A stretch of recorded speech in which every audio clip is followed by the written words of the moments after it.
जिजाऊ होती, ती आमची आई जिजाऊ होती. शहाजीराजांनी प्रेरणा दिली की राजे तुम्ही हे करू शकता.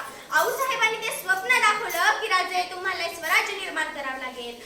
शिवजयंती नाचून साजरी करण्यापेक्षा शिवजयंती वाचून साजरी करता येईल का?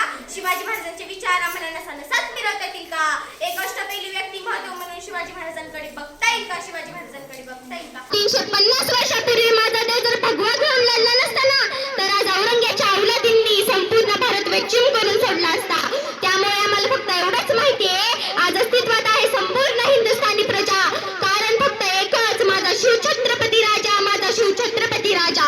आम्ही काय केलं माहित आहे का? शिवाजी महाराजांचा इतिहास शिकला मार्कांसाठी, भूगोल मार्कांसाठी, सगळं मार्कांसाठी. शिवाजी महाराजांनी जीवाचं रान करून किल्ले जिंकले आणि आजकालची ही तरुण पिढी जवानीच्या नादामध्ये भवानीच्या मागे फिरण्यात ही तरुण पिढी बर्बाद झाली. हेच महाराष्ट्राचं सर्वात मोठं दुर्दैव आहे. थोर तुमचे कर्माची उपकार कधी भेटणार नाही. चंद्र सूर्य असेपर्यंत नाव तुमचे मिटणार नाही, नाव तुमचे मिटणार नाही. अशा या वीर मातेने घडवलेला पुत्र नेमका कसा असेल? कसा असेल तो पुत्र, कसे असेल ते राजे, कसे असेल ते राज्य आणि कसे असेल ते स्वराज्य. आजकालचे युवक नाव गंगाधर आणि अंघोळ नाही म्हणण्यावर आऊसाहेब राजाला म्हणतात. राजा आपलं स्वराज्य उभं करायचं आहे तेव्हा राजा म्हणतात आऊसाहेब स्वराज्य म्हणजे काय? तेव्हा आऊसाहेब म्हणतात ज्या स्वराज्यामध्ये स्त्री सुरक्षित असते ना तेच आपलं स्वराज्य असू शकतं. भवानी माता झाले तो मराठ्यांचा राजा होता, चुकला नाही कोणासमोर. मुघलांचा तो बाप होता, मुघलांचा तो बाप होता. दिल्लीच्या आग्र्यात घुसून दिल्लीचा तख्ता हलवला होता ना, त्याच चौरंग्याला त्याच्याच दरबारात शंभूराजांनी झुकवलं होता.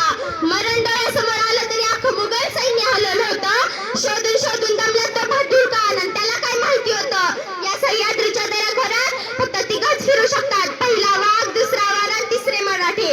दगड झाले तर सह्याद्रीचा होईल, माती झाले तर महाराष्ट्राची होईल, तलवार झाले तर भवानी मातेची होईल आणि पुन्हा मानव जन्म मिळाला तर शिवरायांचा मावळा होईल, शिवरायांचा मावळा होईल. ब्रिटिश लोक ओम या शब्दावर संशोधन करतात की ओम बोलल्याने शरीरात ऊर्जा का निर्माण होते.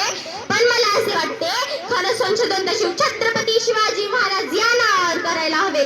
कारण हे नाव घेतात अंगावरती शहारे उभे राहतात, हृदयाचे ठोके वाढतात आणि शरीरात एक वेगळीच ऊर्जा निर्माण होते. कोणी विचारलं तर कॉलर ताट करून सांगा, कोणी विचारलं तर कॉलर ताट करून सांगा मराठी या शब्दाचा अर्थ काय? मरेपर्यंत राजाच्या सेवेसाठी ठेवलेला जगदंब जगदंब. सह्याद्रीच्या छाताडातून नाद भवानी गाते, सह्याद्रीच्या छाताडातून नाद भवानी गाते. काळजात तरा होती आमच्या रक्तात वाहती राजे.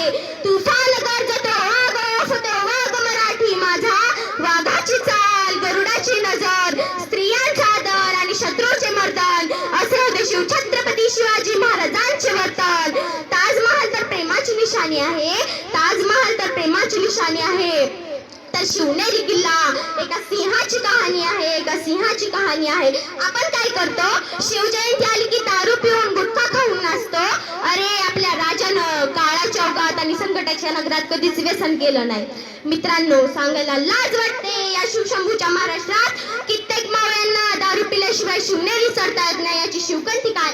म्हणून म्हणते मासाहेब जिजाऊच्या गर्भात शिवराय कलेने आकार घेत गेले तेव्हा जिजाऊ नेमकं काय करायचं? माझं पोरग गोरखपान जन्माला यावं म्हणून काजू बदाम केसर उघडून पीत होत्या. तर ज्ञानाचं बाळ करू त्या आपल्या राजाला पाजवत होत्या, तर ज्ञानाचं बाळ करू त्या आपल्या राजाला पाजवत होत्या. जगणारे ते मावळे होते, जगवणारा तो महाराष्ट्र होता. जगणारे ते मावळे होते, जगवणारा तो महाराष्ट्र होता. पण स्वतःच्या कुटुंबाला विसरून जनतेकडे मायेने हात फिरवणारा तो आपला शिवबा होता, तो आपला शिवबा होता.